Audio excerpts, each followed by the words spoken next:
When you do Zoom, do you get a little bit dressed up? I'm very lazy.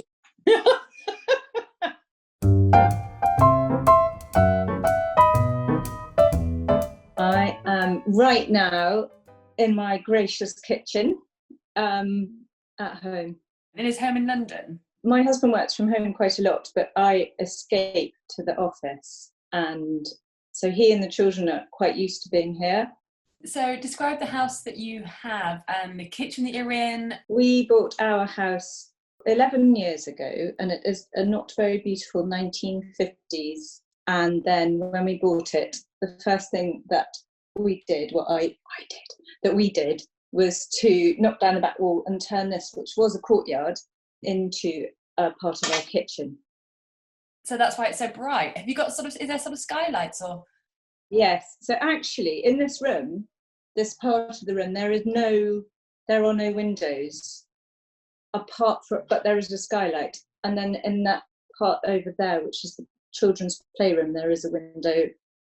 And I can see some really lovely, looks like sort of pale olive green leather, or is it maybe pea green leather? And pea green leather, which and this most beautiful banquette, which genius Matthew Bray made 9 years ago. And this bit, can you see this lovely bit? He bought this most amazing man and a steam bending machine, and then just over a few weeks stretched and stretched and stretched and stretched. So you've got this beautiful solid wood timber curve, and then the banquette underneath. And then he helped me design. I showed him a picture of the kind of Charlotte Perrault bookshelf, and then we adapted it to work. So it's got the same Douglas fir along the front, and then it's sort of cordoned.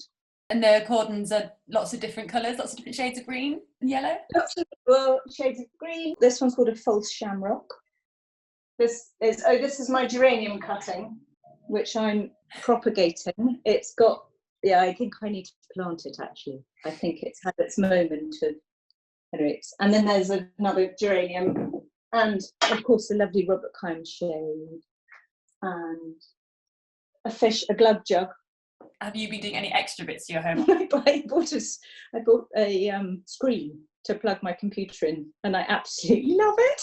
I feel like a kind of banker because I have all these screens that I can go, and I'm really enjoying that. Is there anything that you miss? What do you miss the most about the outside world? I miss my colleagues.